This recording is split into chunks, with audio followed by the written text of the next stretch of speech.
ये सब कितना अजीब था ना। मेरी बेटी ने अपनी ही शादी में मुझे कोने पे खड़ा रखा।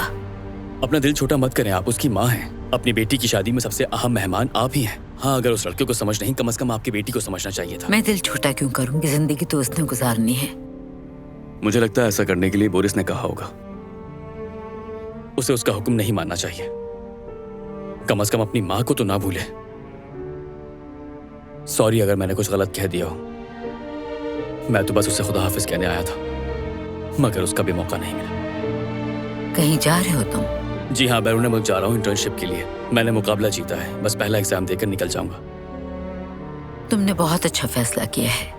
शायद तुम्हारी जिंदगी संवर जाए। इस बारे में सोचने का वक्त नहीं अभी। मुझे अफसोस है कि उसने तुम्हें नहीं चुना। कोई बात नहीं आंटी।